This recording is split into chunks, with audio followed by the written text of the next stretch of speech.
country. I fought for this country, and you're pointing your guns at me.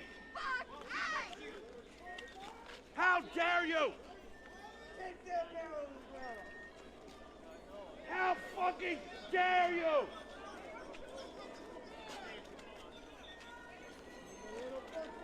Does this look like you're keeping the community safe? Wake up! Hey! We're all the same. That was insane because everybody's surrounded the car and on a fucking one of the windows was laying on the fucking ground.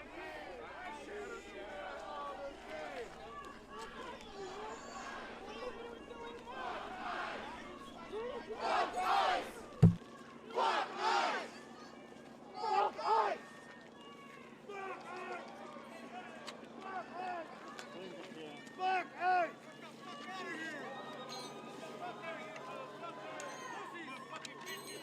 I'm gonna stand up.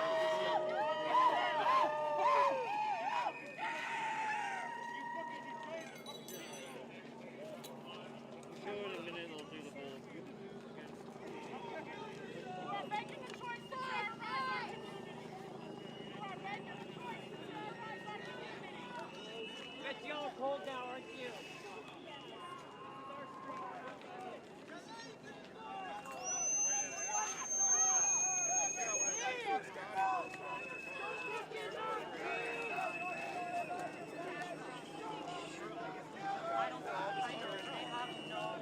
ICE had their cars parked right here. People surrounded their cars and busted out the windows. They are devoid of humanity. ICE, the protesters busted out the windows and the guy jumped in the front seat with one of them and punched him in the face. It was mayhem. All lives matter!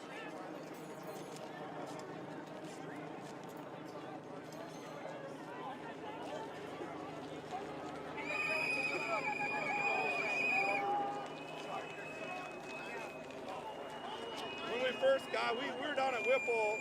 We were down at Whipple, and we were protesting down at Whipple, and we got wind that there was a shooting up here, so we all headed up here. And as soon as we got here, ICE had the road blocked off right here, and people surrounded their cars, busted out a couple windows. A guy jumped in the front seat with one of the assholes, punched him in the face. It was absolute mayhem with this guy. I mean, they finally took control of the street. That's why they're all there, but they weren't like that before we first got here. They were all surrounded by protesters. Hey! Yeah, and punched him in the face and then jumped back out the vehicle. That's pretty ballsy. I'm too old for that. He was some young kid. Appreciate you. Are you from Minneapolis? We live in Prior Lake, actually. We're trying to support. We're trying to be observers because I've been sitting at home so pissed off about this and so upset. She knows. What's your name? My name's Chris. Does no thing your last name? How do you spell that? OSTROUCHK. Who are you? Yeah, we've been trying to support because you sit home and you feel helpless, and I was getting bonkers sitting at home looking at social media and stuff. So we finally got out to see the Renee Good memorial, and it was so moving. I was like, I gotta do something.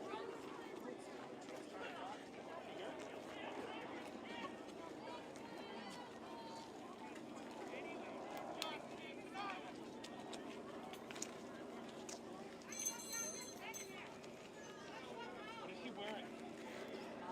Purple, red coat. Got it. Purple puppy. Back up. They're starting to shoot.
Fuck you!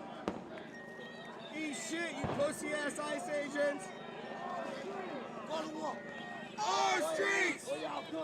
Our streets! Our streets!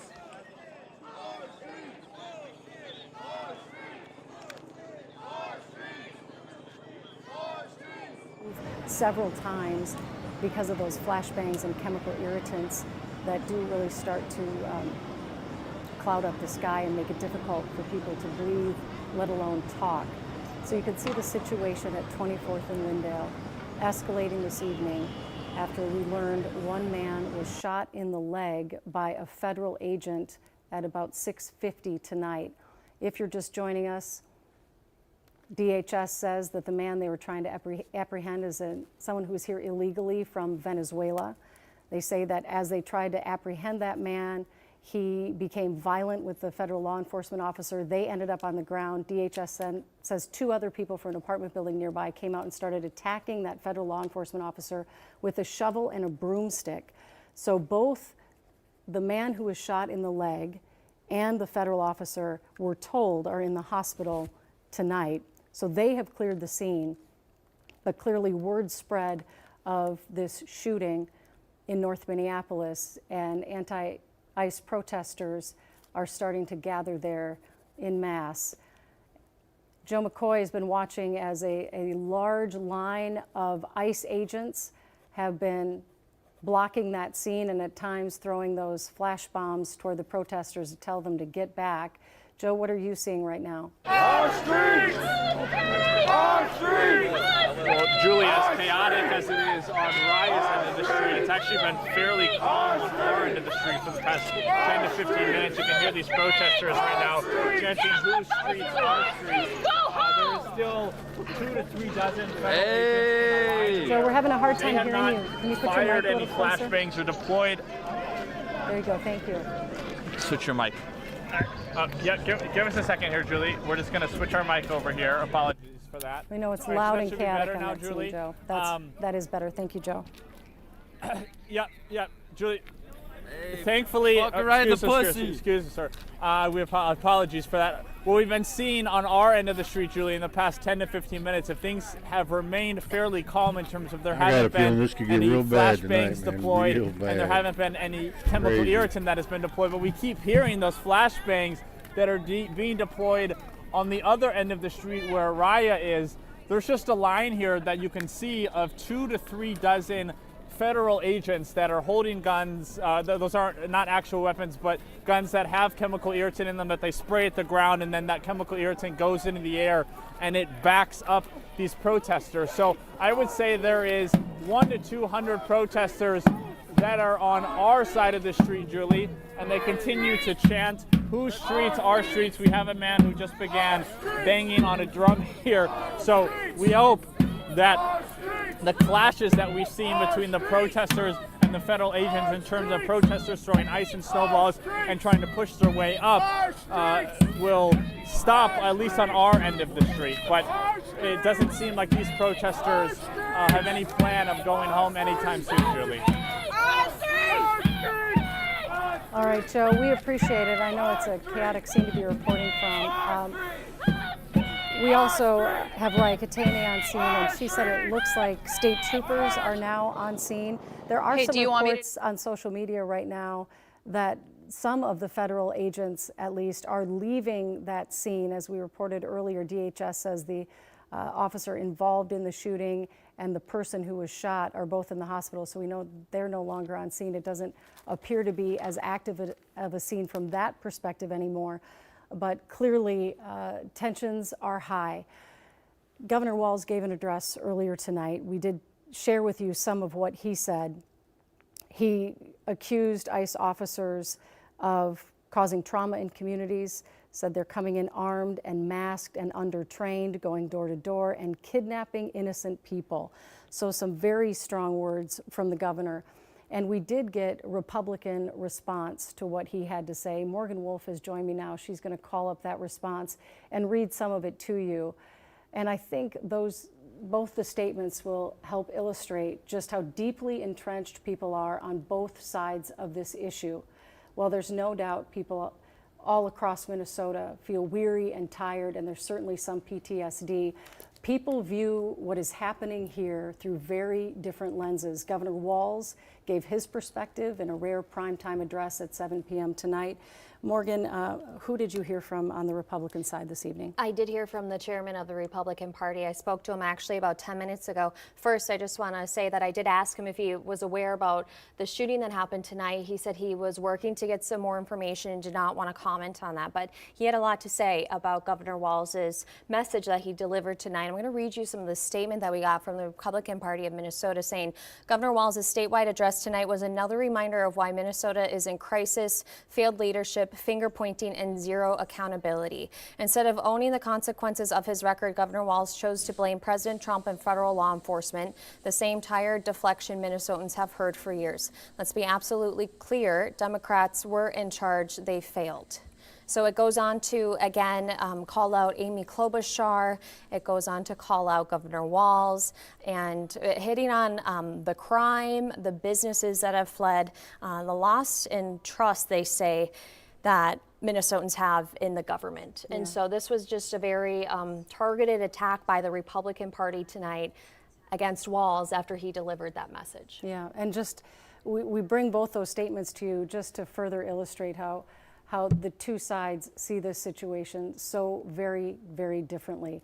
And it is leading to a lot of anger in a lot of people, and sometimes we see that anger out in the streets. Certainly people who are protesting tonight angry about ICE's very presence in the state, the federal government saying they're simply here to enforce federal law and take people who are what they call the worst of the worst off the streets. But there is some concern about the tactics they are using. So this story is complex and certainly room for gray in this situation, not always black and white. Tonight, it appears no one lost their life, which is the good news. It does appear, however, that a federal officer did fire his weapon and shoot a man in the leg, a man that DHS says was resisting arrest and had been attacking the officer along with two other people who came out of an apartment building, they say with a shovel and a broomstick, when that officer was on the ground with the suspect and began attacking the officer as well. Raya Katene is on scene right now. It looks like that's becoming quite a large protest forming in that neighborhood, Raya.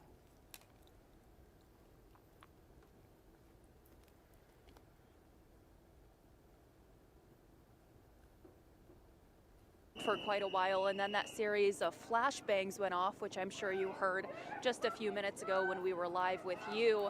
And because of that, we, as well as all of the other people who are out here who formed this crowd, are now kind of standing here in the street. But I want you to see that there is now who we've been told by others are state troopers who formed this line on Lyndale. There's about half a dozen there. And from what I can tell, they are dressed essentially in riot gear. They're carrying batons.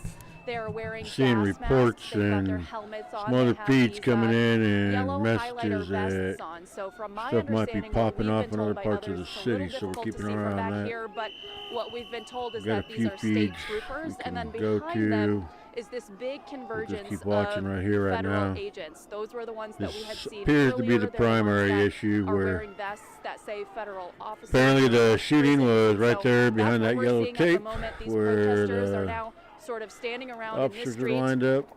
Jack, if you can kind of pan around and just show a little bit of So we'll keep here and see these what people happens. who are standing around now, and we do apologize for the profanity, unfortunately. That's just part of being out Sure, here you in an like environment and that's share quite the chaotic live if with you don't people care. protesting the Helps out presence of tremendously these and it federal doesn't cost agents a here. penny. All right, Raya, we appreciate your perspective. I understand we have some sound now from a man who claims he witnessed what happened tonight at 24th and Lyndale. Let's listen to what he had to say. It was absolute mayhem when we first got here. I mean, they finally took control of the street. That's why they're all there, but they weren't like that before when we first got here. They were all surrounded by protesters. So you said one of the protesters jumped in the vehicle of an ICE agent? Yeah, and punched him in the face and then jumped back out of the vehicle. Wow. All right. A very tense situation right now in North Minneapolis, just 1 week after Renee Good was shot and killed after a confrontation with ICE officers.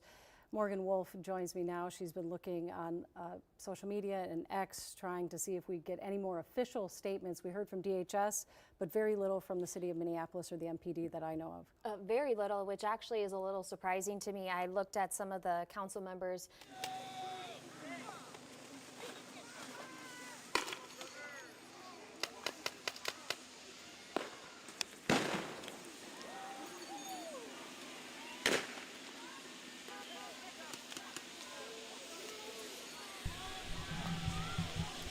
Damn, they're going like crazy over here. Holy cow.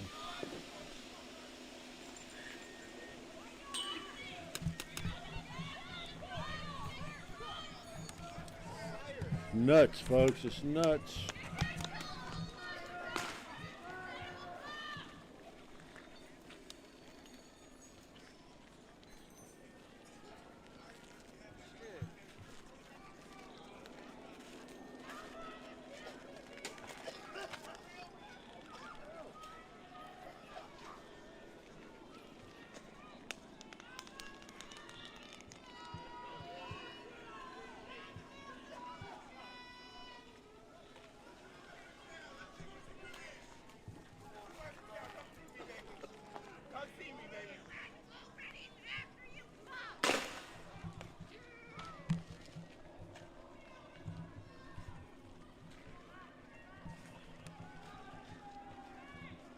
Going crazy with the flashbangs and the smoke, aren't they?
I put a poll up there for you guys too, so you can check it out.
Disco leg! I love it! It's so flashy! You guys jerk each other out! it, puppy dog.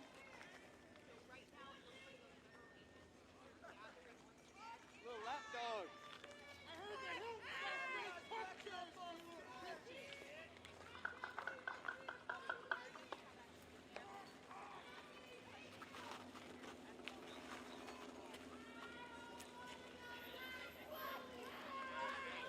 One of you cowards got to pull over. Blocking the road. Blocking the road.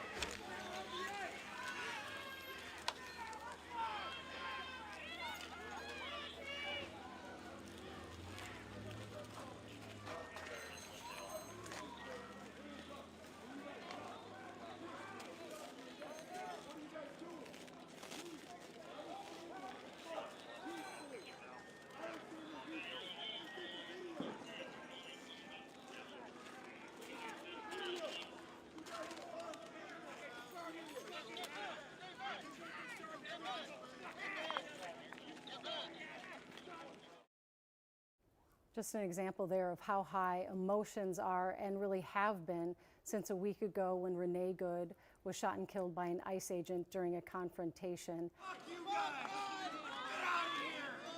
You're making us look safe! You should be afraid of us! Shoot me! Fuck you!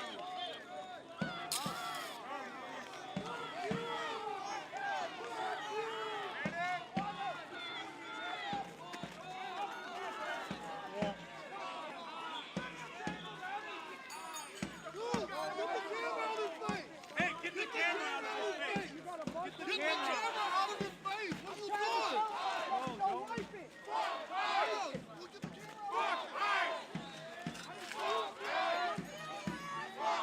Seen the videotape.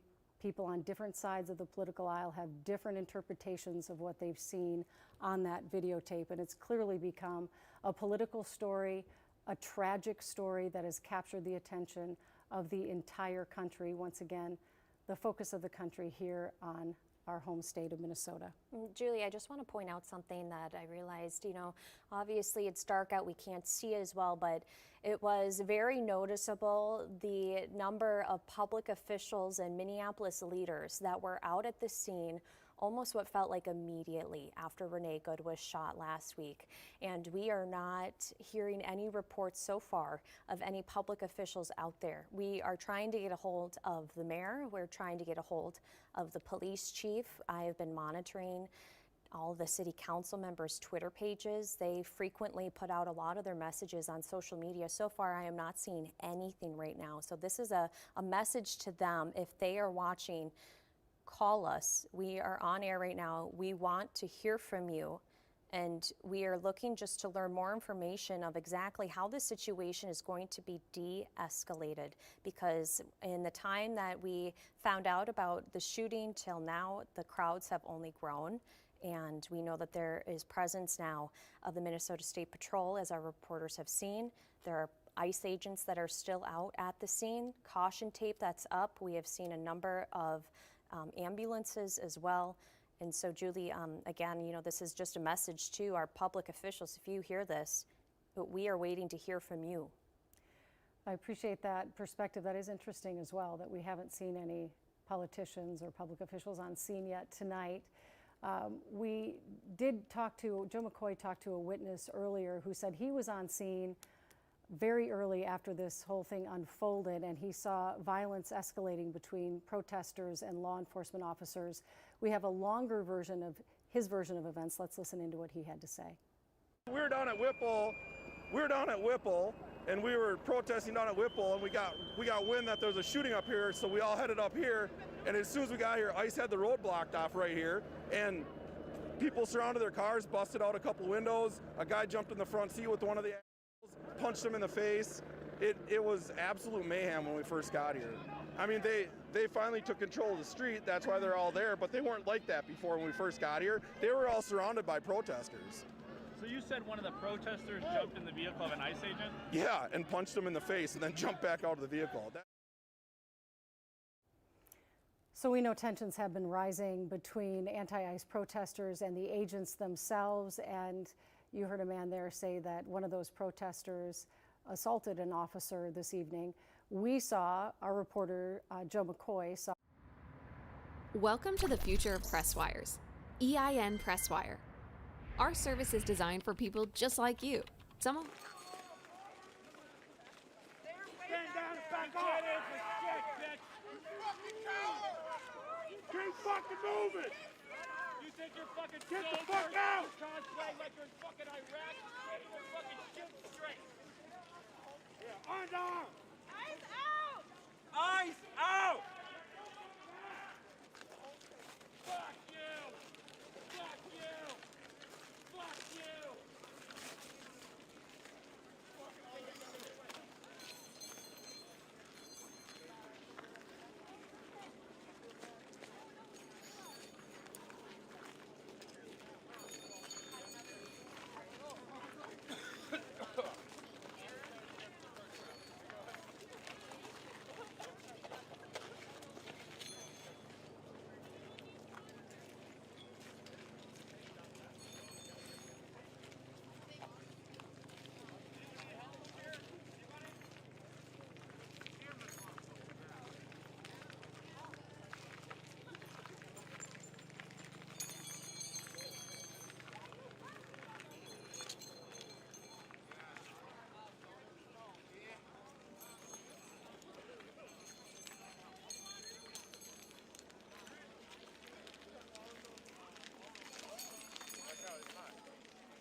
There's maybe 2 dozen protesters here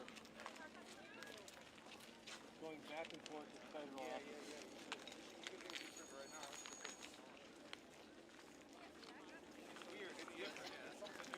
They're using flashbang grenades and tear gas, pepper balls to clear this intersection they're standing at. What appears to be the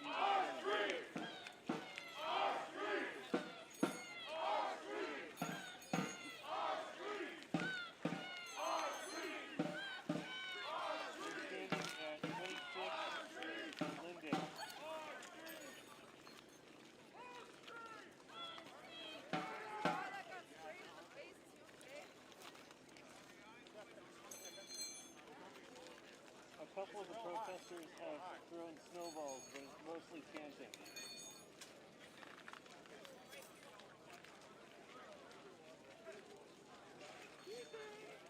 I've seen a couple of folks throw projectiles back towards the officers.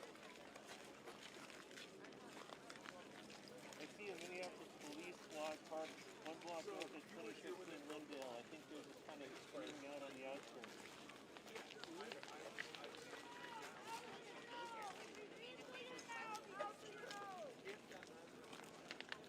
Lindale, not Glendale.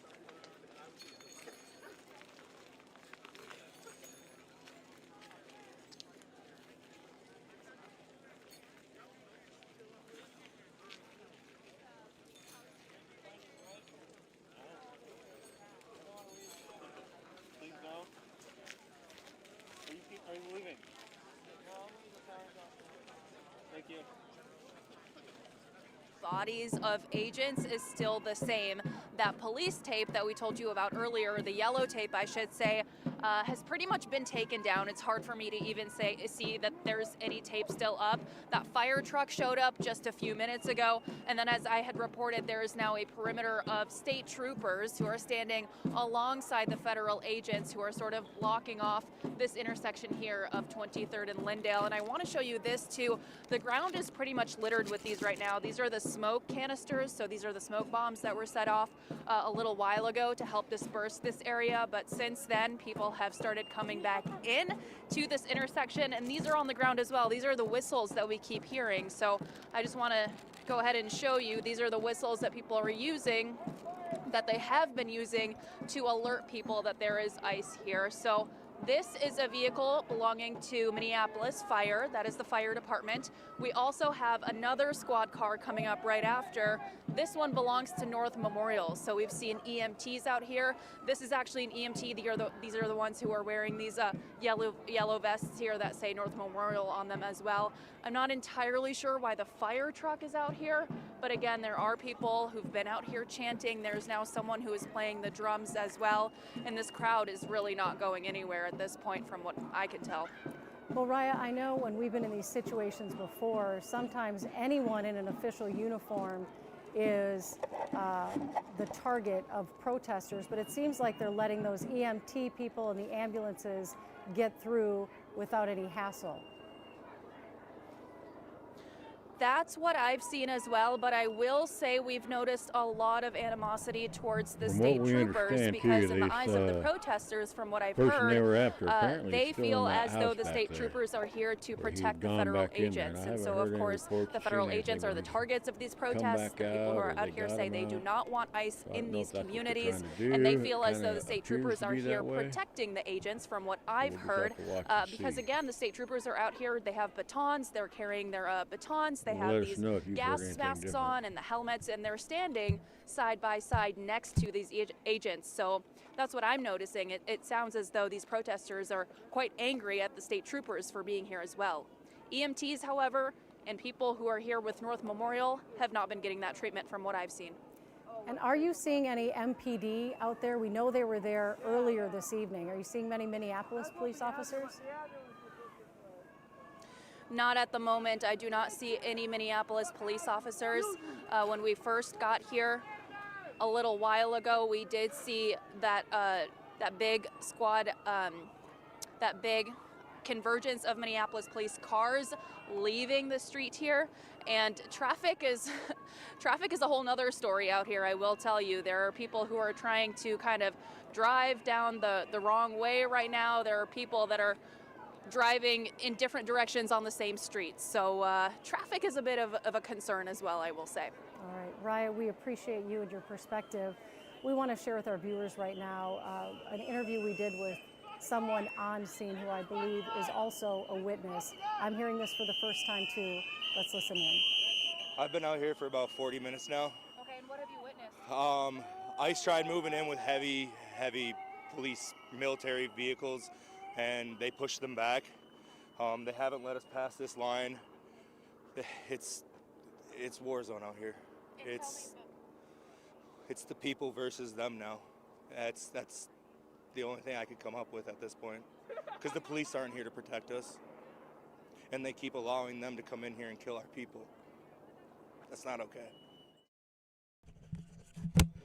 Emotions very high tonight, as you heard. We should emphasize that local law enforcement has repeatedly said they are not helping with federal immigration enforcement. They are not assisting in that. But when there are protests or they feel like the community might be at risk, they will often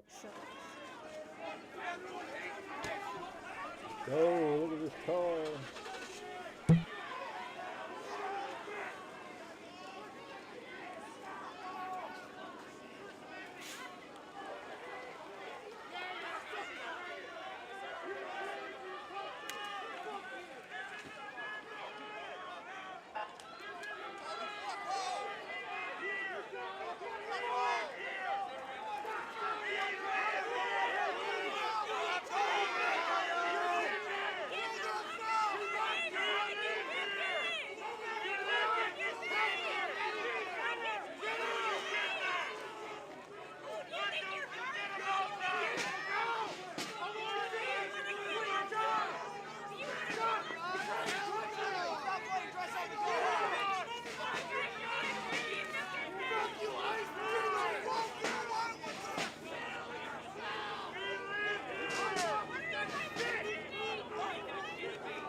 Not worth the money!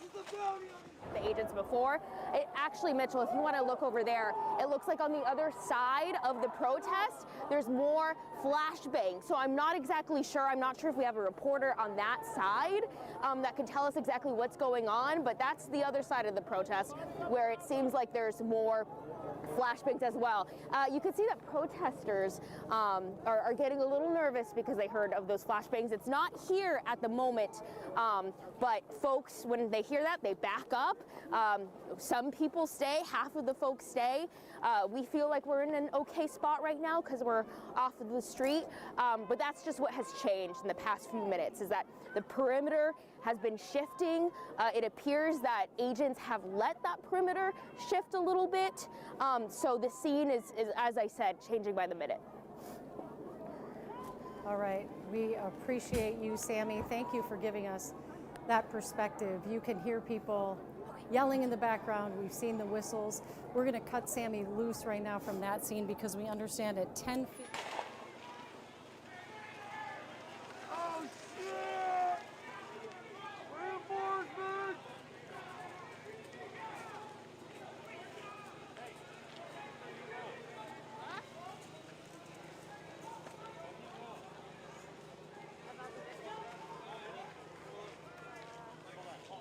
Took everyone out.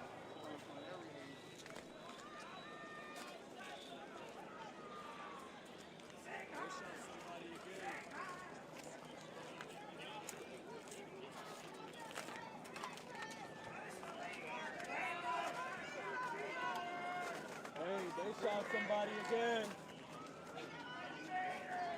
They shot somebody.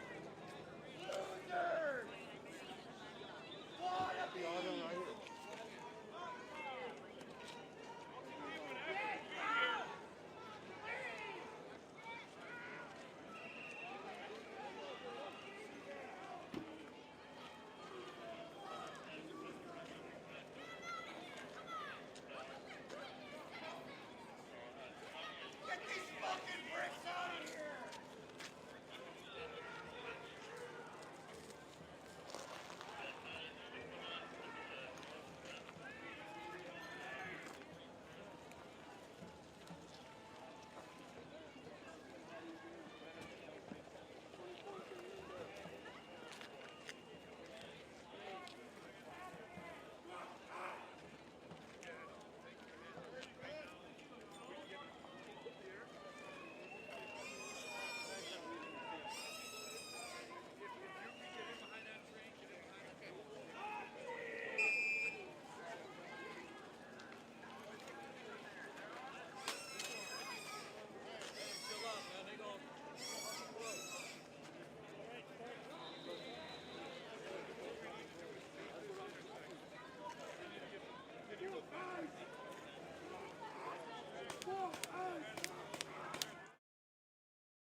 See all these other cars coming in, boy, they're coming in thick and heavy.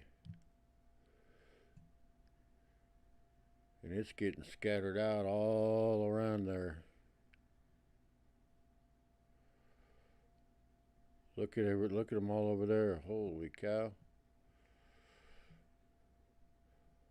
It's gonna get bad, I think. It's gonna get real bad.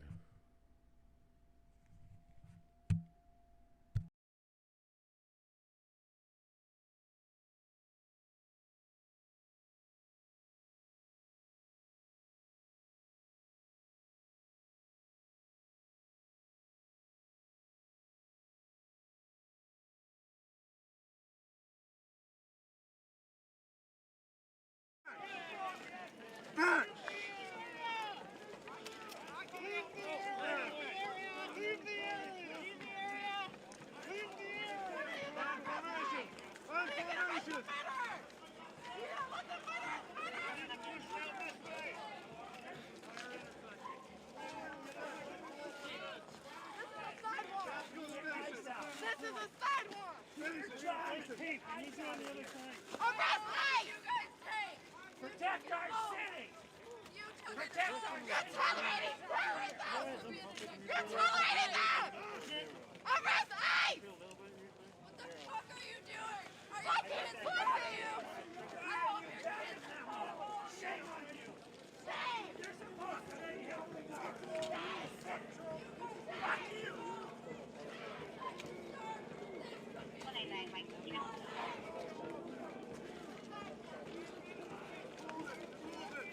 Any trust you guys built up after George is gone. Stay back, please. Stay back, please. Thank you. Stay back, please. You let the criminals flee! Did you make sure that they were operating legally? Did they have a warrant to do this?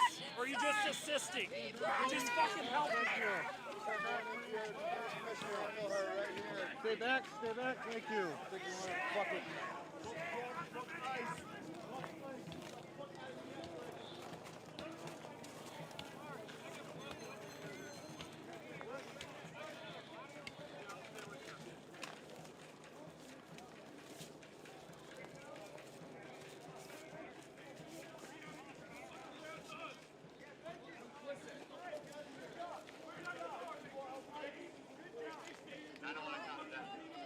Where's Brian?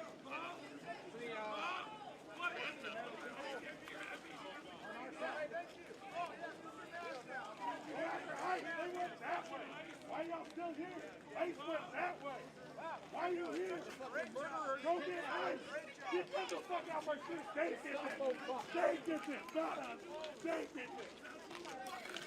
Why are you here? Yes, do you have your street? Can you hear me? What's your street? Jacob, the bitch. You're a bitch. O'Hare's a bitch. Yeah.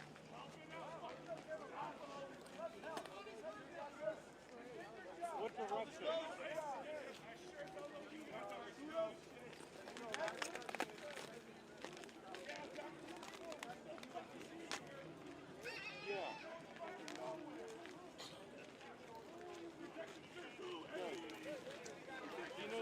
You're all the same as Ice. You're the same as Ice. Remember that.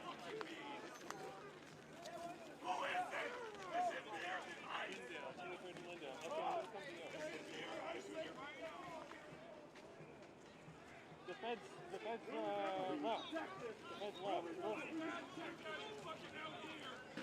Yeah. Okay, I think he's... Yo, watch out. He's behind you. Is that by you?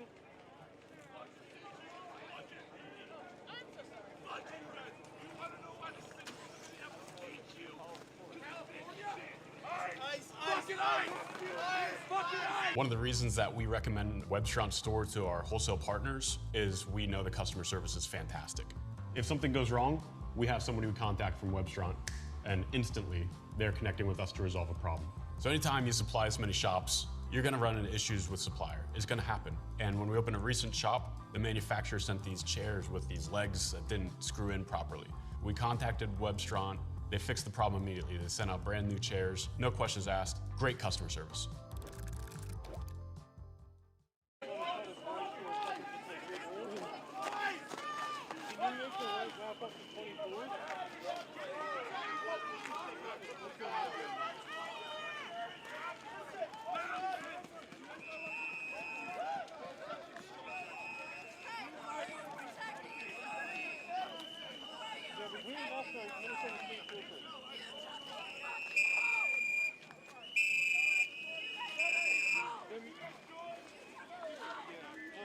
Don't fucking talk to ICE!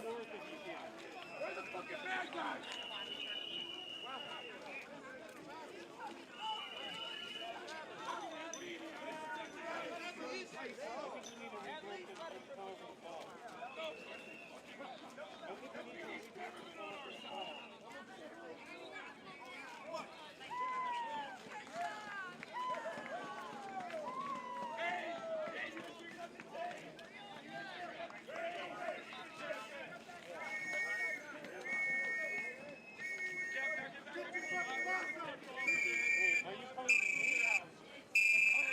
Fuck ICE!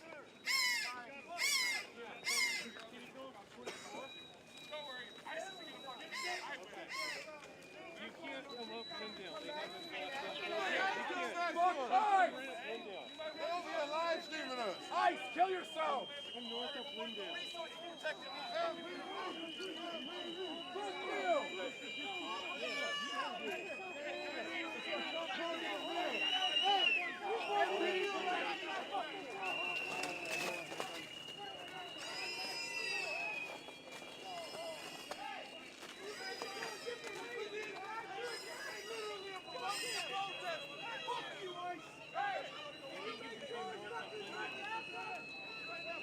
North of Lindale.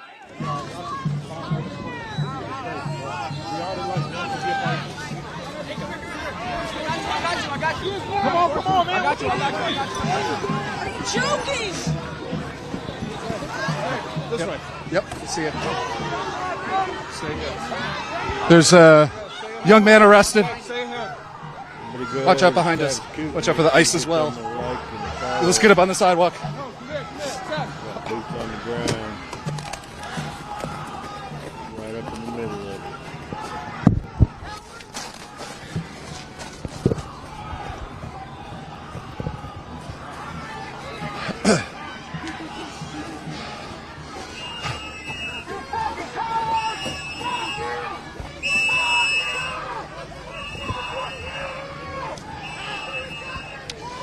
Young Hispanic man,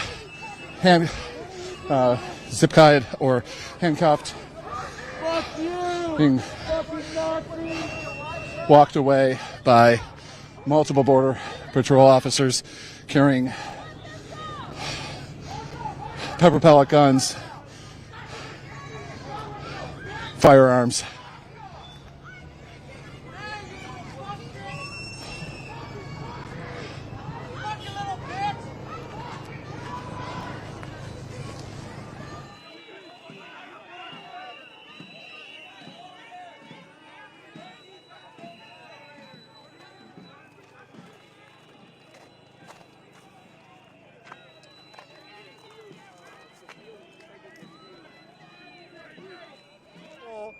We were down at Whipple, and we were protesting down at Whipple, and we got wind that there was a shooting up here, so we all headed up here. And as soon as we got here, ICE had the road blocked off right here, and people surrounded their cars, busted out a couple windows. A guy jumped in the front seat with one of the assholes, punched him in the face. It was absolute mayhem when we first got here. I mean, they finally took control of the street. That's why they're all there, but they weren't like that before when we first got here. They were all surrounded by protesters. So you said one of the protesters jumped in the vehicle of an ICE agent? Yeah, and punched him in the face and then jumped back out of the vehicle.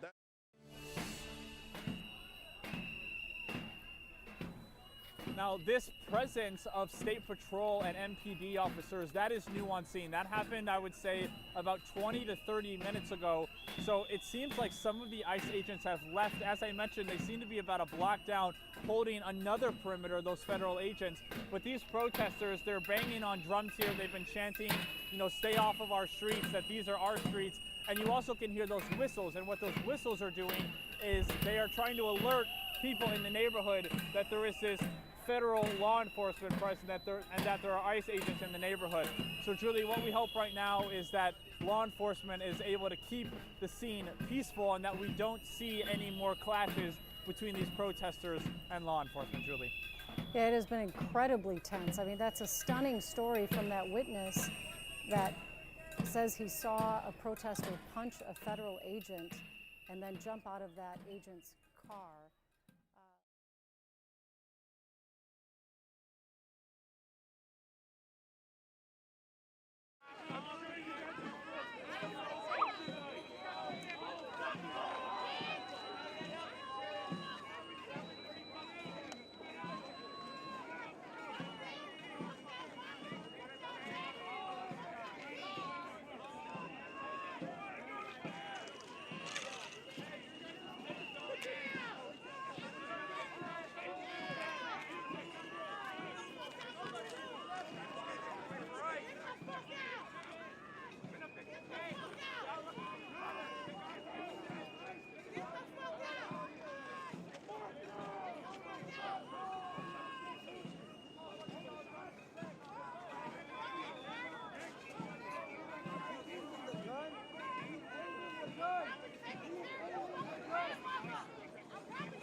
Here after they shot two innocent people. What the fuck are you guys doing?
Hey guys, doing? Chill. I mean, you know, hey, there's just a lot of different reasons. Hey guys, all right.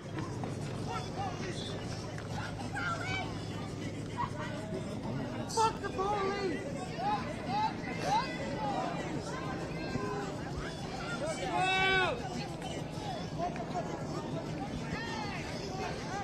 We're seeing, you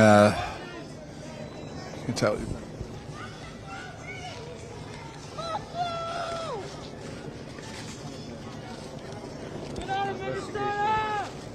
Come on, get the fuck out of here!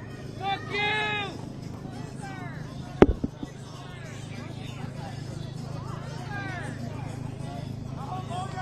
All right, I gotta reset. Okay.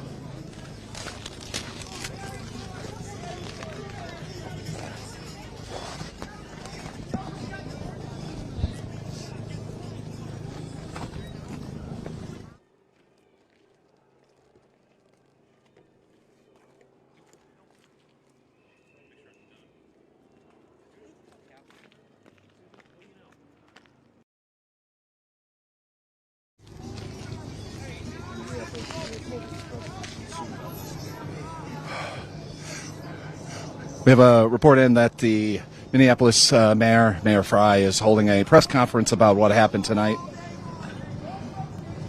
One can hope that it might be something more than his previous words, which he was adamantly against.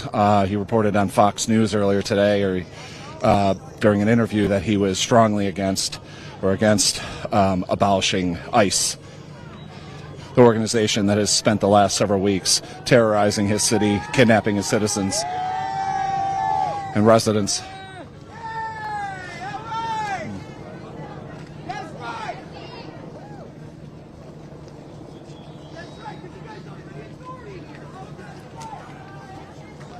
A reminder, you're currently watching Status Coup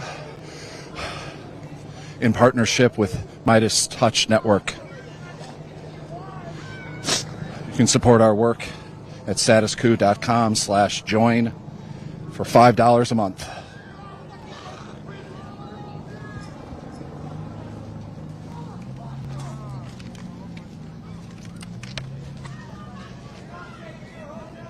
you feeling?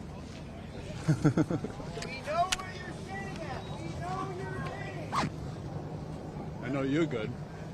You got all the right equipment. Yeah, I can never get it on right. You good? Yeah, I'm good. You work or not? Huh? You work or not? It's all right.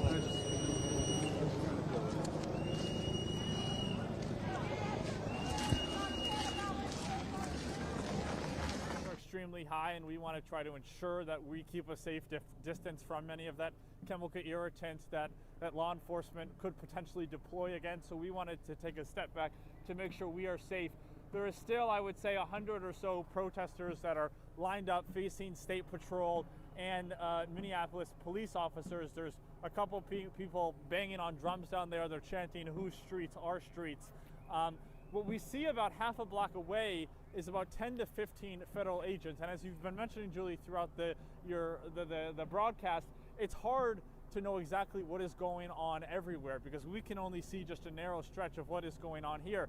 What I want to tell viewers is what happened right before we came on the air here at 10 o'clock is at one point this street here, you couldn't see halfway down the street because it was filled with orange smoke from chemical irritant and from tear gas that had been deployed. So thankfully that has cleared the air, but because that is out of the air, we now have this large gathering of protesters again, and we have a large amount of State Patrol officers and Minneapolis Police Department officers who are trying to hold that line and make sure that protesters do not cross that, Julie. All right, well, we're glad you're in a safe spot because there certainly has been a lot of anger and a lot of interaction between these protesters and ICE agents. Thank you so much, Joe. We will check back with you. We are waiting in about 3 minutes. We understand that the chief of police and the mayor, I believe, will be part of this press conference from Minneapolis city officials addressing what happened tonight in North Minneapolis. You can hear protesters yelling at ICE to get out of the state, that they're not wanted here.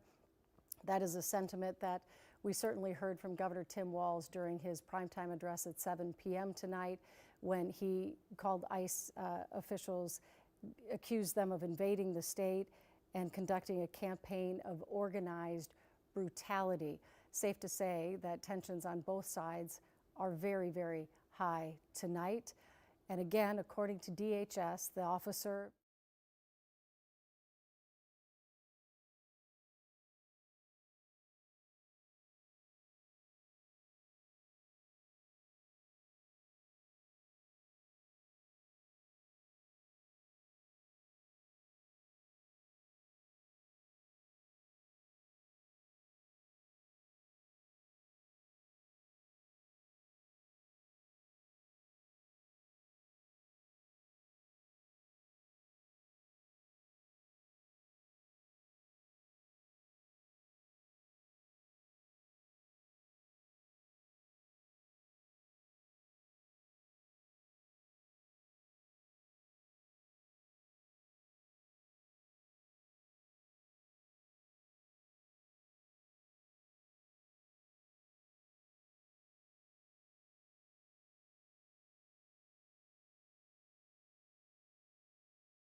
to DHS, fled on foot, then the officer gave chase.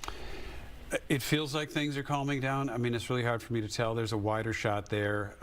We haven't seen any of the chemical irritants deployed in the last few minutes. The crowd seems to be fairly stationary. Those that have gathered are at the police line that was set up. That is the area that they ebb and flow from, but it does seem like things have calmed down somewhat in the last half hour. You can see the federal agent there talking to the crowd, presumably telling them to stay back. It looks like he's motioning with his hand. They are right there in front of them, as you can see. If we can't just listen in for just a moment.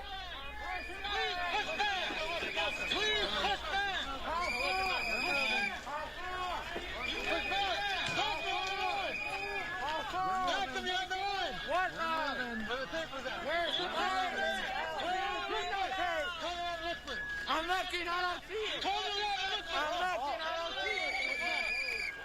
There's no change there anymore. We need a clearer instruction. There's no change, fucking Yoko. Giving you very clear instructions. Turn around, you won't take it. There is no tape on the ground. Give a clearer instruction. I'm backing up.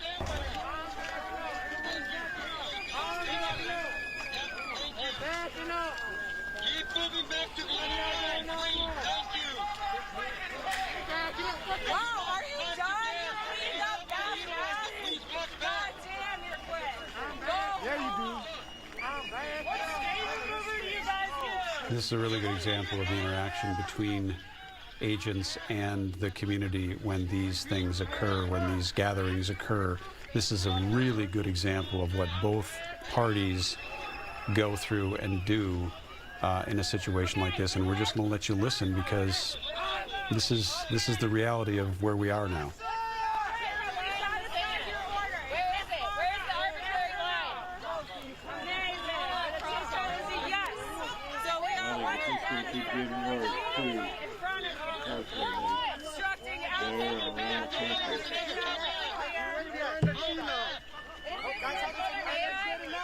We'll do this one and then you'll decide on another one? Or how many times? You guys are free to leave if you want.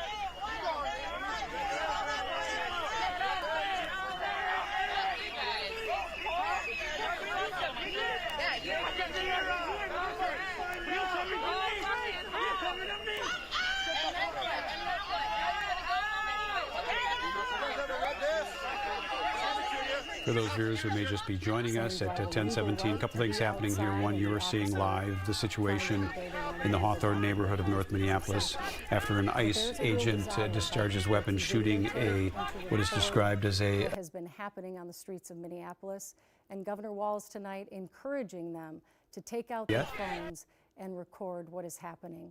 Raya Katene has been on the scene at 24th and Lyndale, or that nearby area, for a couple hours now. What are you seeing, Raya?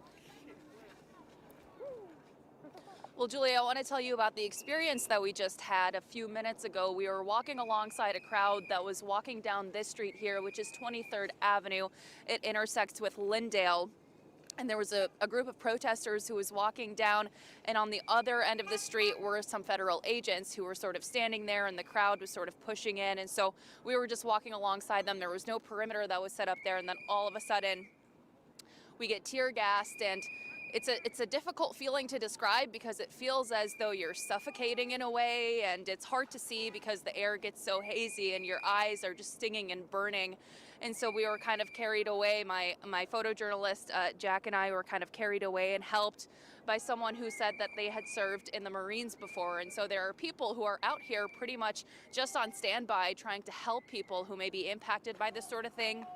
They flushed our eyes out with water and gave us water bottles, and we're feeling a lot better now. We're actually able to breathe once again, but a lot of flash bombs going off that we've witnessed here tonight as well, some of that chemical irritant that I just described. These whistles are being used by protesters. We've heard that these whistles have been being used for quite a while now over the past couple of weeks as more ICE agents show up, and they're being used here tonight as well, pretty much as a signal for people to let them know that ICE is here. But when we first got to the scene, it was around 8:15 p.m. and it was absolute chaos. We saw federal agents in confrontations with protesters. Some of those confrontations were even physical, a lot of pushing and shoving from both sides, and there were some verbal confrontations as well. And so the police tape when we first got here was up. We saw a lot of yellow tape around this perimeter of Lyndale, between Lyndale 23rd and then 24th Avenue on the other side. That has since pretty much gone away, but this crowd of people just keeps on growing, and we moved a little bit away so that you can hear us a little bit better, but this crowd just keeps on growing and growing. There's at least a couple hundred people here, I would estimate, if not more at this point. And so a lot of chanting. We've seen some people bringing out some instruments now as well, some drumming that I've heard as well.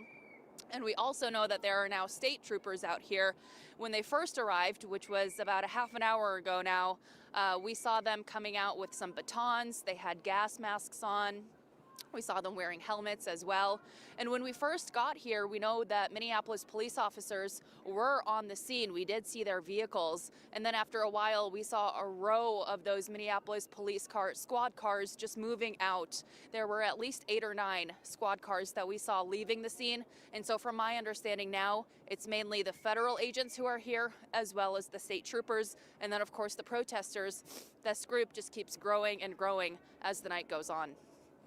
All right, Raya, we're glad you're okay. I know both you and Joe had been, and Sammy when she was on scene, had been struggling to try to talk because that air was so thick with that chemical irritant.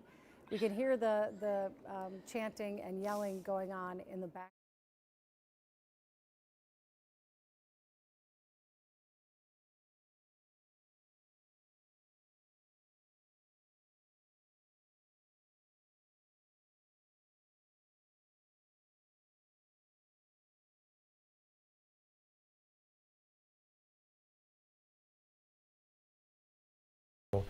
As well. But I think to Kelsey's point, what we expect to hear from both the mayor and the police chief is calm. They would like to see calm. They will again call for ICE to leave the state of Minnesota and the city of Minneapolis.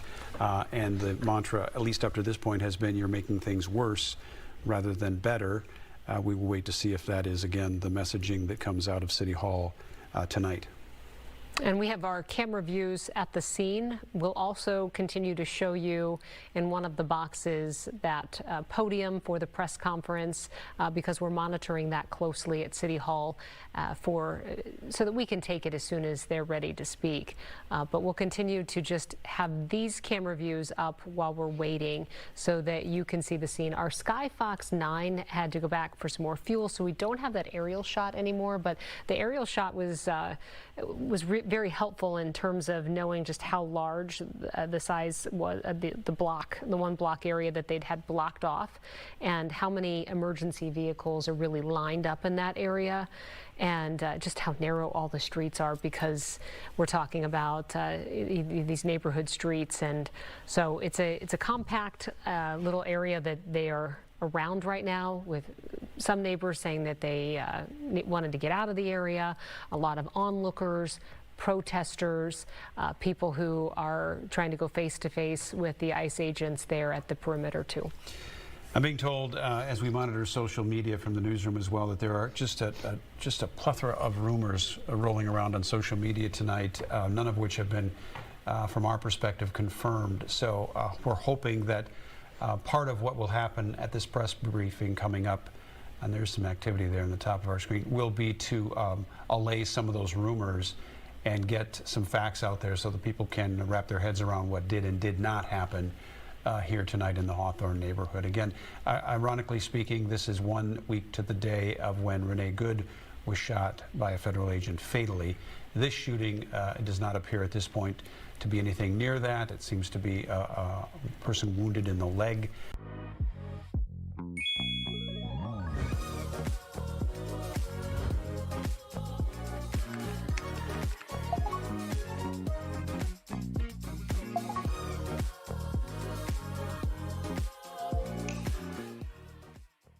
Moving a whole lot, so they are making way for some vehicles that are coming in, and so we'll, You know, we have crews out there. We'll only go to them when it's safe to talk with them, and they're in a good place. They've had to endure a lot of the tear gas, which gets into their lungs, makes it very difficult to talk, and they've had to keep moving so that they continue to be in a safe position. And if you're trying to understand exactly, because we can't see it from the air, the agents are trying to protect a crime scene, which is a relatively, as we understand it, small area.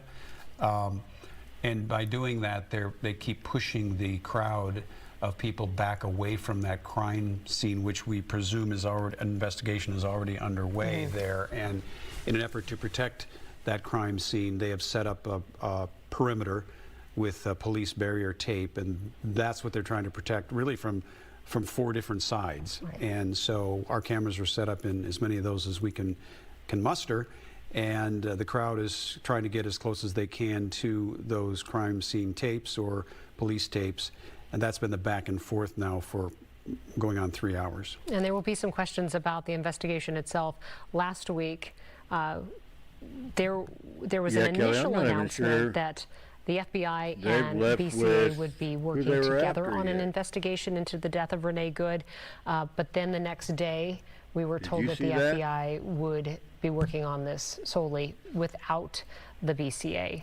Our state officials have said they want the BCA involved for transparency, and so this is a question that we'll ask tonight too. Who's handling the investigation? How will we get information about what happened?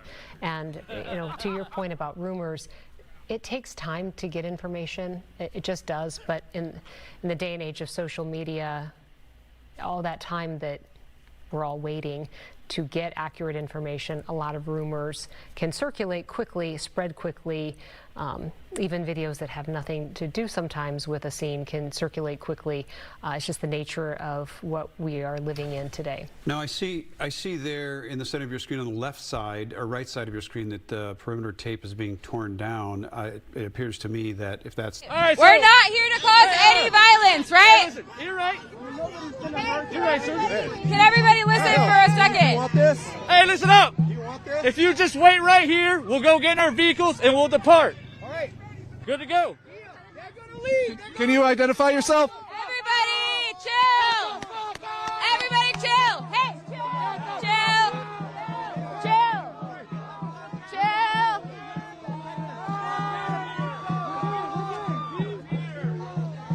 We're reasonable. You are not. We are reasonable. Keep going. Keep Go. going.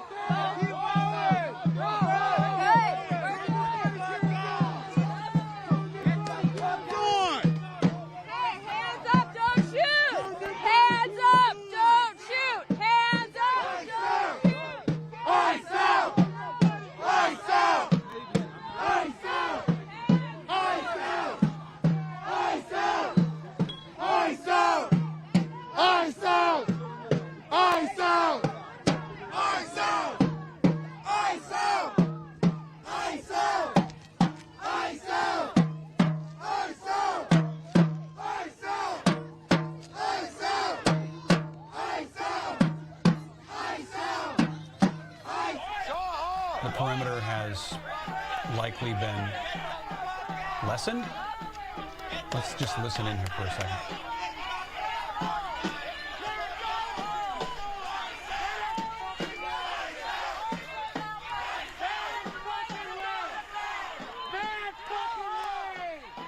Apologize for profanity. That is very evident at times like these, and we try the best we can to wash that out, but it's almost impossible these days.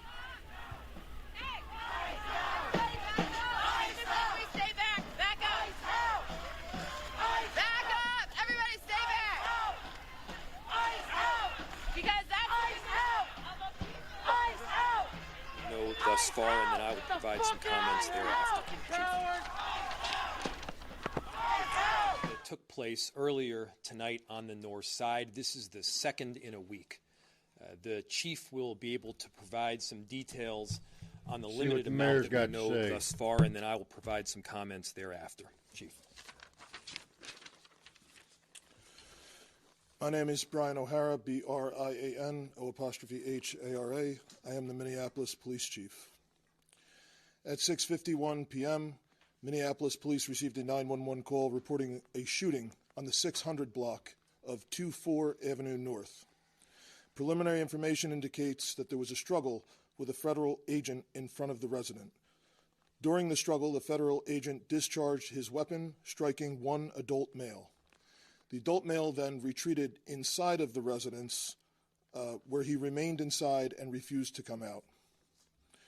Eventually, federal agents made entry into the residence, and the individual was brought to an ambulance where he has been transported to the hospital. Minneapolis police have secured the crime scene around the location, and the Minnesota Bureau of Criminal Apprehension, as well as the FBI, are on the scene processing the evidence. There's a crowd gathered in the area, and we have called for mutual aid from the Minnesota State Patrol and Hennepin County Sheriff. The crowd is engaging in unlawful acts. They have thrown fireworks at police officers, and at multiple times, gas has been deployed. Police are attempting to disperse this unlawful assembly at this time. I urge anyone that is at the scene to leave immediately. This is already a very tense situation, and we do not need this to escalate any further. I have faith that the investigators are involved will follow every lead in this case and ensure it is completed to its logical conclusion.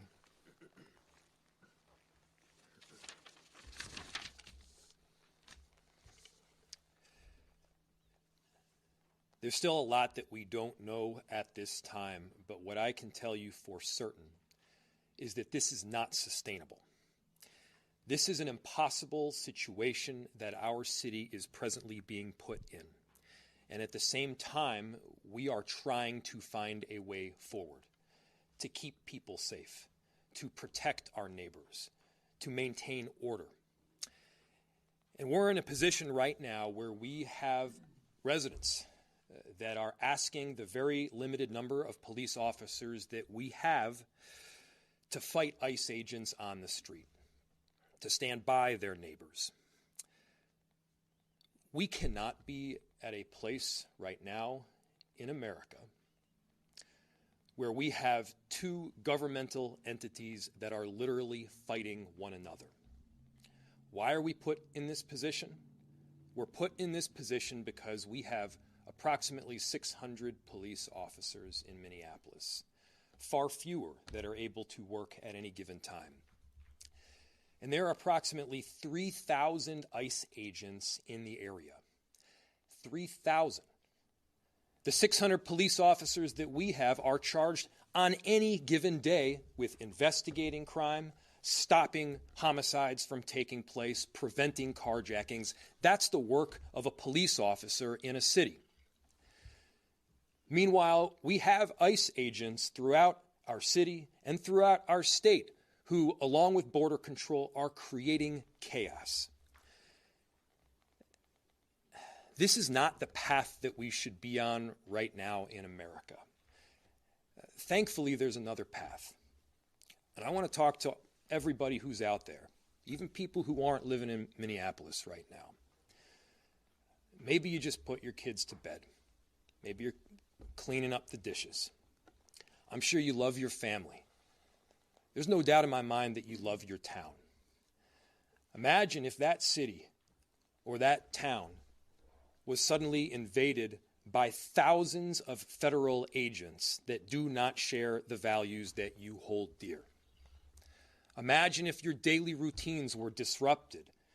The local cafe that you eat at was shut down because they're scared that their own family might get torn apart. Imagine if schools shut down and suddenly parents got to figure out what to do for daycare.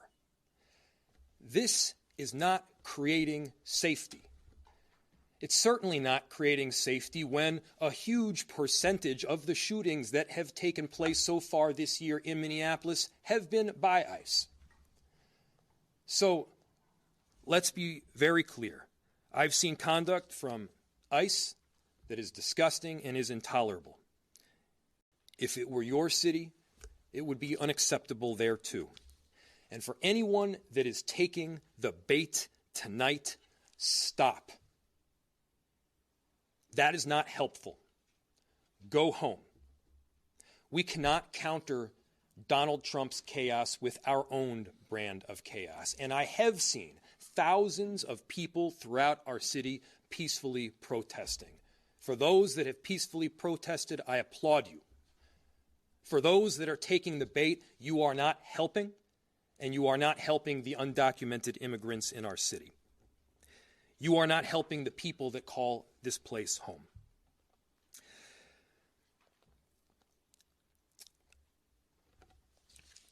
ICE can leave, and this massive deployment can come to an end. We have filed litigation to hopefully make it so, and at the same time, I'm deeply concerned that we don't have that kind of time. This is already the second shooting that we've had in a week. People are scared. The atmosphere is tense. But again, there is another option. We can stop going down this route together. We'll open it to any questions. Rumors that were circulating on social media that a pregnant woman and possibly a 12-year-old boy were involved in this. Is that true or not true at all? So there were reports initially that there was more than one person shot. That is not true. There is one person that's been shot. It is a non-life-threatening injury, and they have been transported to the hospital. The remainder of the residents has been cleared. We did have one call of, I believe, a woman having an anxiety attack in the basement of the same residence, the same building. But to my understanding, no one else has been transported to the hospital. No children involved in this? To my understanding, no. DHS has said that 2 other people came out of an apartment and started attacking the officer with shovels, and that the original person that they were looking for also did that. What has your investigation told you so far? So the question was that people had come out of the residence and attacked federal law enforcement with shovels. The understanding that we have at this time is that this incident began on 94. The individual drove towards the residence, had some sort of accident outside the residence, ran towards the house, and got into a struggle with federal law enforcement. I believe there's a broom and like a snow shovel that's on the scene. And yes, I have heard information that that some individual, at least one person, may have assaulted federal law enforcement. Yes. Okay. Will MPD be I am not aware if that's the same person who was shot or if that's someone else. Will MPD be doing its own investigation of what happened? The question was, will MPD be doing an investigation of what happened?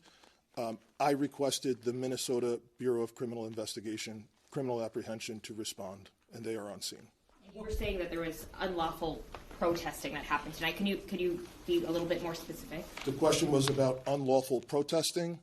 It has absolutely become an unlawful assembly. There are individuals throwing fireworks at police officers, individuals throwing ice, rocks, other projectiles at police officers. It is well past the line, and people need to leave. What kind of communication, if any, have you had with federal law enforcement tonight? The question was communication with federal law enforcement tonight. That communication was all on the scene. It was primarily related to trying to ensure that we were getting medical aid because we had a report of a shooting, and then also to try and ensure that we could maintain the integrity of the crime scene so that there could be an investigation into what occurred. Do you know what the condition of the person shot is? And we're also told that an agent was injured and taken to the hospital. Do you have any updates on either condition? I have no updates on either condition. It's my understanding that this is a non-life-threatening gunshot wound. And can you talk about anything you know about that initial stop that started on 94, that initial chase, if you will, and anything you know about the person that they were following? So I know nothing about the person that they were following. And then the rest of the question was about the initial chase. It's my understanding that we have some other 911 call indicating that someone from the house was calling, saying that the person in the car was running from ICE. I was driving towards the residence. That's my understanding. Could Mayor Fry respond to criticism that local officials are contributing to rising rhetoric, and that's part of the reason why we're seeing, as DHS says, just protesters behaving in this sort of way? What rhetoric? So the question was, can I respond to rhetoric? What rhetoric? DHS says that there's rhetoric from local officials that they say has just kind of taken up the temperature of everything that's going on in Minneapolis. So the question was, there has been the accusation that local officials have perhaps taken up the temperature in Minneapolis. First, I'll say, show me a single place where I have encouraged anything other than peace. Show me a single place where we have encouraged violence. I have said from the get-go to people in Minneapolis, do not take the bait. We are better than that. I have encouraged peaceful protest, and I'll say it again, I am inspired by the tens of thousands of people who have in fact peacefully protested and fairly documented with transparency what is taking place. That is allowed in any city in the country. And I have made it clear that to the extent people are going beyond that, and those protests are not peaceful, and the violence that the chief mentioned, it's got to stop, and you got to go home. 2 more questions. If this situation is not sustainable, as you said a few minutes ago, where do you go from here? What options do you as mayor have from this point forward? So just yesterday or the day before, I'm losing track of the days here, Minneapolis, along with St. Paul and the Attorney General's office at the state, filed a lawsuit. That lawsuit outlined the duress that our city is presently experiencing and how making people safe in our city is made all the more difficult based on the presence of ICE. We are hopeful that we will succeed ultimately in that lawsuit. Of course, my concern is that yet another shooting will take place. Yet another person will be injured or killed. This is not a new concern. The chief and I have been laying this concern out for well over a month at this point. This is not sustainable. Our officers, they are working tirelessly. Again, we have about 600 officers. There's about 3,000 ICE agents in border control. We need our officers responding to the basic day-to-day 911 calls. We don't have the capacity to both deal with that and all of this conduct that we're seeing from ICE on the daily basis. You know, earlier today and yesterday, I was out on a couple of major commercial corridors in our city. People are scared. You know, there's basic rights that you should have to be able to live safely in your neighborhood, to be able to go downstairs and head to the cafe or the flower shop.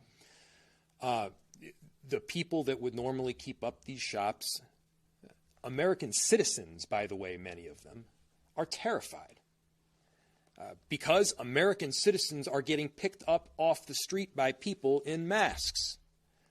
That's not the way things should be conducted in any city in America. That's not who we are. That's not America. So I'm calling for peace. Everybody has a role in achieving that peace. And we're going to try to do everything that we can to keep it. Question, been in touch with Governor Walz this evening. If so, what has he had to say?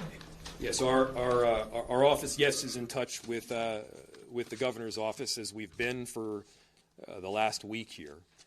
He has been an excellent partner in both ensuring that we have additional resources through the Minnesota State Patrol, through the Bureau of Criminal Apprehension, and that work will be done in partnership. Thanks, everybody. We'll have more information tomorrow that we'll put out. Thank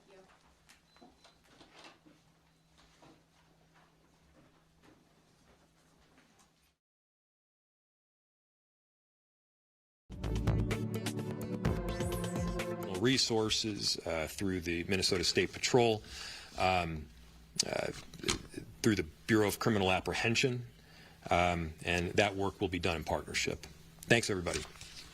We'll have more information tomorrow that we'll put out. Thank you. All right, you've been listening to Mayor Jacob Fry, and Minneapolis Police Chief Brian O'Hara addressed the public about the situation tonight that involved an ICE immigration enforcement officer and somebody that he was trying to detain during a traffic stop.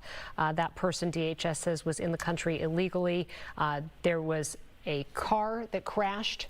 The subject apparently fled on foot, and then the ICE officer, during a scuffle, shot this person in the leg. So there was also people that apparently came out and started attacking the ICE officer as well. Those two people, we've been told by DHS, are in custody. But as a result of all that played out at 7 o'clock tonight, there is this big crime scene, and you just heard MPD and the mayor talking about how they've been trying to preserve the integrity of the crime scene, how they have Bureau of Criminal Apprehension, the FBI investigating, in addition to MPD being on the scene tonight. A couple different themes out of this, one from Chief O'Hara, one from Mayor Fry. I'll start with Chief O'Hara. He said three things right off the bat. Essentially, he said to those protesters out there, you are engaging in unlawful acts. Unlawful assembly has been identified with this one, and you are to leave the scene immediately. He was very pointed about that, and he reiterated it as well. And Mayor Fry, he started out saying this is unsustainable. What he was referencing was this relationship between his law enforcement officers and ICE agents and Border Control, and that is essentially that they're outnumbered. He's got his officers, some 600, working to quell things. At the same time, some 3,000 ICE agents and border officers are working the streets as well, and he says that's an unsustainable relationship. We've got two governmental agencies, entities fighting each other, were his words. And in the process, he says the federal agents are creating chaos in the streets of Minneapolis. Yeah. Reiterating their numbers, that they have 600 Minneapolis police officers who they say that need to be available for the day-to-day 911 calls that come into the city. Compare that to the 2,000 to 3,000 ICE agents that are present in the metro right now. And again, saying the words, we have two government entities that are fighting one another. This is not sustainable. The police chief saying that the people out there tonight creating an unlawful assembly that has to stop. He says that there are people throwing ice, rocks, launching fireworks at officers on the scene. And again, they are trying to maintain the integrity of the crime scene. One thing that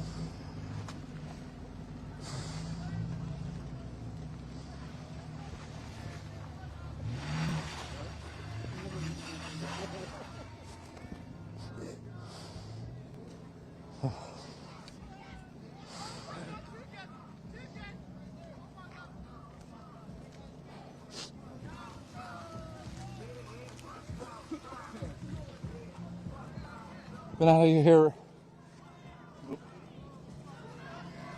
here about 3 hours now on the ground after yet another shooting by federal officers in Minneapolis.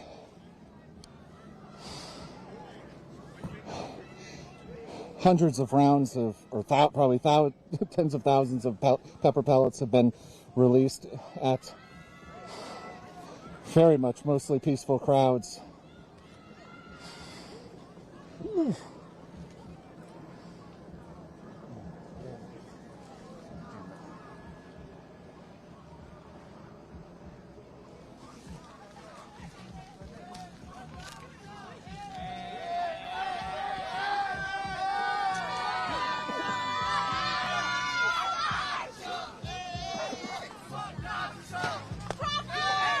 The situation, and he says, I have continued to ask people to stay calm, and that we can't get through this essentially without calm. And so we did see some chaos out at the scene there tonight with the groups that were gathering. We're trying to get a sense now of the scene. We do have an aerial shot that's back up, and just how we're trying to get a sense of how busy this neighborhood still is, or if people have sort of dispersed at this point. And we are hearing it's dicey on the scene right now. We are trying to get our reporters back in position, but I'm going to be really honest with our viewers right now. It's not a good situation for reporters there at this hour, despite the calls for peace, the calls for people to go home.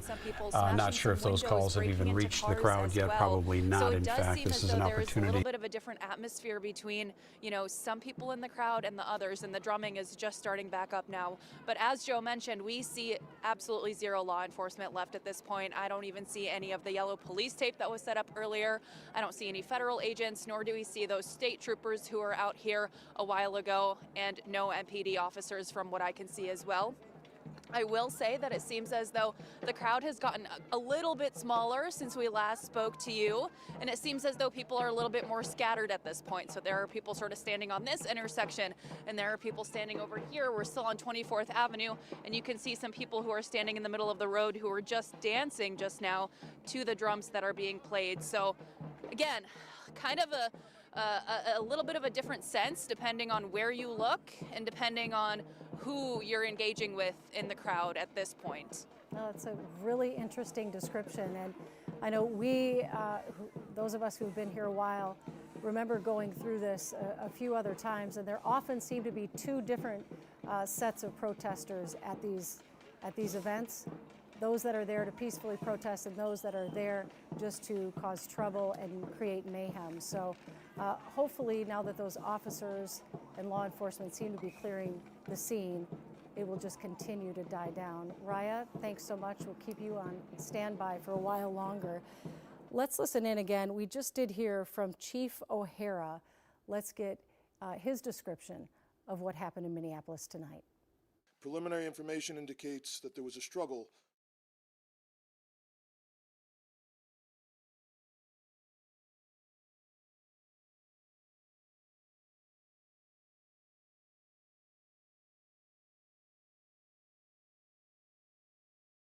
No, I got all my stuff in my bag.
Is important in these times. And what's the message? Have you been hearing from people who were here, and has anybody said they saw what happened? Nobody, I haven't heard from anyone saying they saw what happened, but I'm just hearing from people that they're really scared.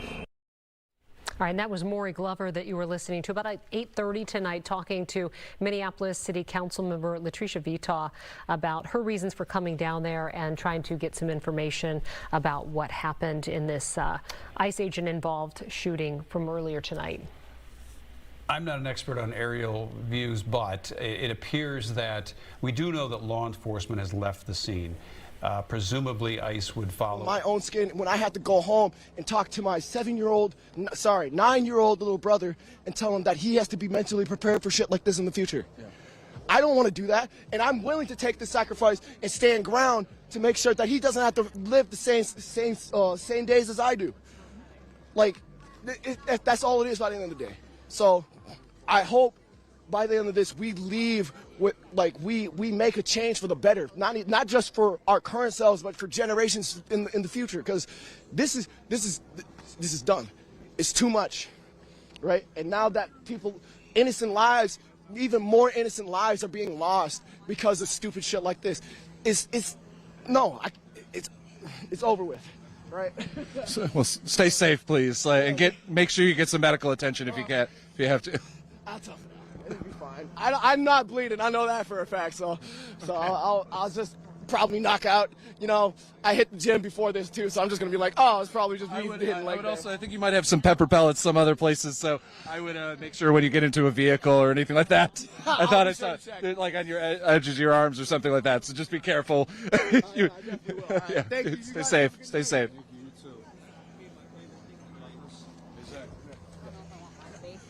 Yeah, that's up to you. I could just show the documents.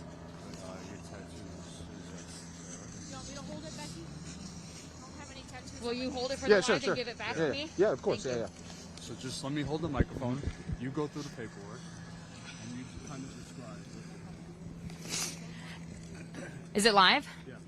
In the original shooting that happened here tonight, the ICE agent vehicles that were parked on the street in the shooting, they had to leave their cars behind because they got surrounded by protesters. One of the ICE agent vehicles got broken into, and I found this paperwork. It has a list with FBI operation info. It's got full names of FBI agents, phone numbers, emails. There's maps on where they're staying, where they're holding immigrants. There's hotel names in there. There's judge names. This paperwork has people's full names and their emails. Operational posture. This is how they're supposed to stand and how they're supposed to handle protesters. This is the transport of immigration targets. This is a map showing you where they're taking immigration targets and instructions on how to get into the building, on what they're supposed to do on booking. I have a piece of paper for the guy whose vehicle it was. It's got his hotel booking information. They're taking guys from Wisconsin and bringing them in to help fight us. There's people staying at Wisconsin. It's their loading zone. They're meeting up there, and then they're moving into Minneapolis. That one got ripped up, unfortunately.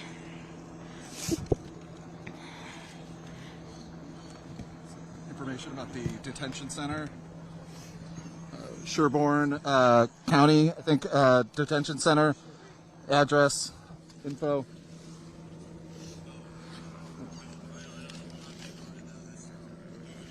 What his name, the hotel that... It's not an Eagle, or it was maybe an Eagle. Oh, yeah. FBI CE2, Homeland Security Task Force with firearms standing on a snake. The amount of coins this guy had, he's doing a lot of this shit. These cost a pretty penny to make, too, if they... Milwaukee Division. Green Bay, Eau Claire, Madison, La Crosse, Wasu. This is from the Milwaukee Division. I can't read what that says on the back there. Yeah, this one is a Federal Bureau of Investigation, Federal Bureau of Investigation, Department of Justice coin. Then on the back, Milwaukee Division, Green Bay, Claire, Madison, La Crosse. Yeah. These are the coins that they share amongst themselves. And, you know, each division has different coins, and then they share. That's the way of telling you meet them. You can get them from, you know, generals and officers, or just, you know, they make them, like I said before, they make them up for special events, that sort of thing. It was from the original ICE officers that were here for the shooting. They got raided by protesters too quickly. The vehicles got left behind, and we broke into their vehicle, and we got all of his paperwork from his personal back.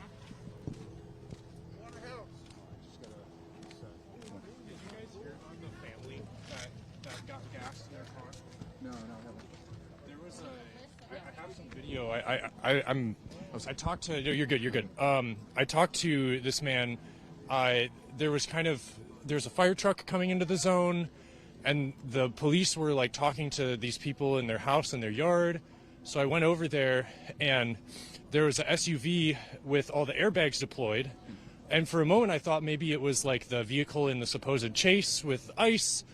But then this man came out and he said that it was his car, and I asked him what happened, and he said that he lived on the street corner in the zone, and he went out to talk to Border Patrol or DHS or whoever and asked them if they could leave. He wanted to bring his family out of the zone, and they said that was fine, and he got everyone in the car.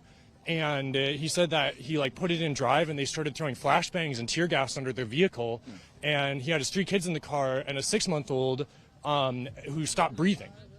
And they brought EMS in to tend to the baby.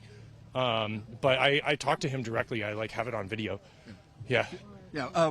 We'll get your contact info. Yeah, please. If you can share that with us. Yeah, it'd be great. Thank you. Yeah.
Tengo que montar la parte de atrás.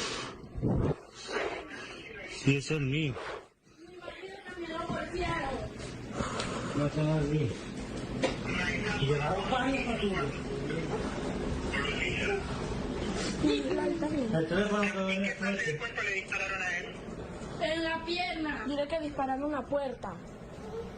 So we saw that at the same time you all did. It was a 911 call by, we're told, the wife of the person who the federal agents were pursuing, who had been shot in the leg. Yeah, and the police chief did say during the news conference that they did receive a 911 call from inside the home. That video being shared by State Senator Erin May Quaid.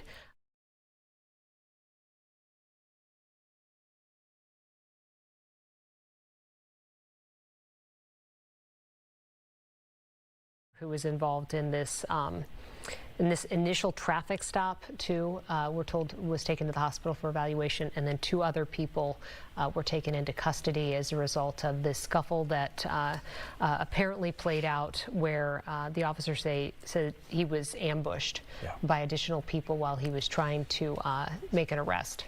As we wrap this up tonight, there's been a lot thrown at our viewers and those of us that are watching online as well. Note, I think, if there's a message out of the city that we can relay from city leaders, it's that you need to remain calm, stop engaging in unlawful acts. The other part of that messaging was from the mayor to ICE and the federal government to it's time to leave. This is not sustainable. This back and forth between local law enforcement and the government agencies is too much. It's creating chaos. But they're urging people to not take what they describe as the bait. And one big note from that news conference is that the BCA and the FBI are working together on this investigation, and MPD was able to secure the crime scene. So there is some coordination of these agencies that is being talked about, and we learned that tonight too. We will certainly follow this throughout the night. We'll have much more on Fox 9 Morning News as well. But in the meantime, take your time, go to bed. We'll pick this up again in the morning, and we'll get as many facts as we can as they continue to unfold. It is an active investigation, so more details likely to come out tomorrow.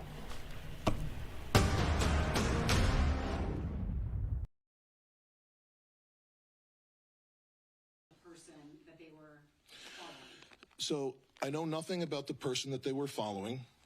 And then the rest of the question was about the initial chase. It's my understanding that we have some other 911 call.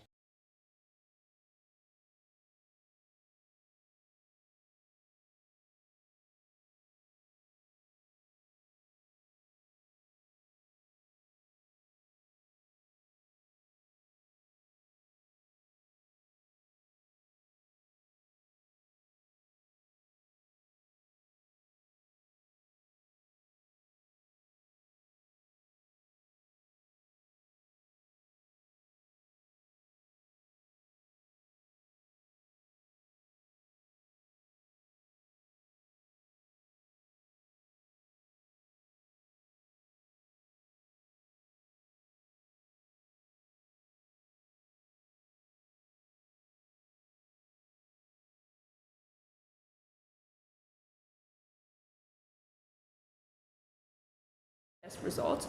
We can do this by changing the timeline to look for any peaks in the graph. They currently have a 7-day trial, so if you want to start strategizing, you can find it in the links below.